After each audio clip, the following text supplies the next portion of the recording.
have week 1.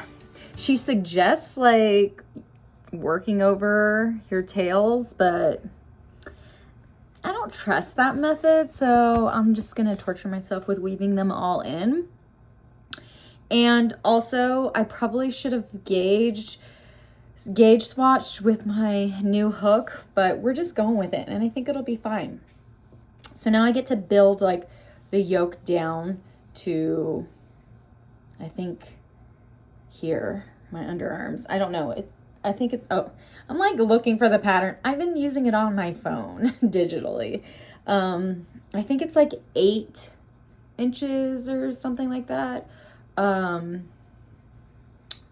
But yeah, you know, I also realized that I didn't talk about like why I chose this type of project. So I'm just not, well, I don't know if I did talk about it or not. I don't remember if I did. If I didn't, I'm going to include it here. I am not into the idea of having a temperature blanket. I just can't commit to that. And I am really into garments. And so I figure, like, it's hot here. Baby girl's hot. So I figure, you know, it'll be cool to have this little striping effect and be able to look back and see overall how this entire year looked in an actual garment. So I started off here with week 1 with the month of January here, and then this is the high and the low, and then I have like the weekly right there, which you can hardly see. And I'm gonna do the next week and follow back up. But I also decided that the last week is going to end up rolling over, like the last couple days or whatever of the month is gonna roll over into the next, because I'm doing weekly averages. So I'm still going to put that monthly separator in there, but there's gonna be a little rollover.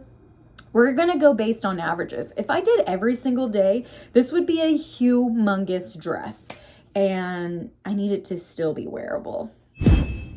Well, I think golden hour is already starting, but I don't even know what time it is. I have week 2 done, and it's beautiful. I also forgot, okay, let's go into a more even lighting, but I forgot I wanted to show y'all how I am joining from the inside. So like the color flow is so much more even. It's not as prominent. This makes me happy about having frogged it all and starting over. So now I won't have that like jog there. It's crazy to have this pop of color next, because I'm going back to this. I already peeped ahead. Okay, I have done the 3rd week. It's so weird to have this like pop of color right there. I'm really hoping that it will seem more cohesive when the whole thing is together. And I'm already thinking ahead, because my next week is gonna be, you know, week 4. I'm already thinking ahead if I should do like the week separator and then do the month separator, or if I should just go straight into just doing the month separator. But I think I'm leaning into, yes, still maintaining the week separator. Because even though those last 2 days fall into the next week, averages, like I wish there was a way to still have like that week's averages. Like, I don't want to average just like the 2 days in that month and include that extra 2 day in there before the month separator. Decisions. It's fine. I'm just going to do the week and the month right after each other. And it's not like I'm going to look at it and think imperfection, because it's not true. It's not true that the month is ended when there's 2 more days. Don't erase your time. Okay, I'm losing my mind here, but on to last week of this month.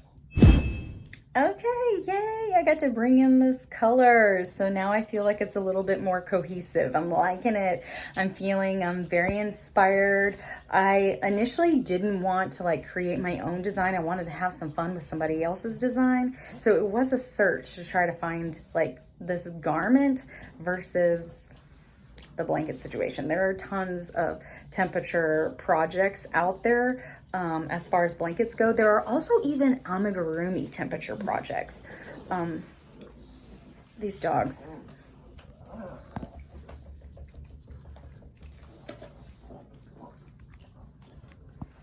They always got to make it into all my videos. Anyway, so this almost has me inspired to like maybe come up with my own design next year. And now that I've gotten week 4 done, I'm also realizing there was not a note about turning every row around, but it did say row.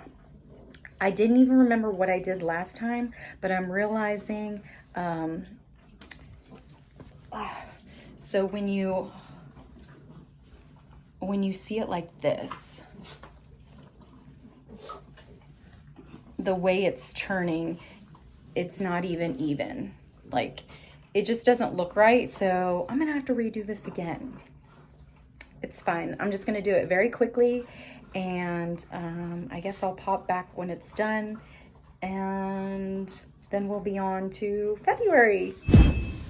It is super windy, so hopefully there's not too much like sound issue, but I'm really stoked. I did end up doing this 3rd take on it yesterday, and it is perfect. 3rd time's a charm, and I'm super glad. And looking back over, I think that she is meaning for her instructions to say in the round, but I'm seeing that turned rounds is how it needs to be. And I think I have a little bit of that experience from making other designs as well as being a designer myself and knowing how to correct issues.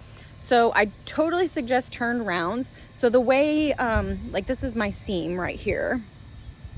It's not like there's a lot of ends. I think I need to start like weaving in ends like each month so it's not overwhelming at the end.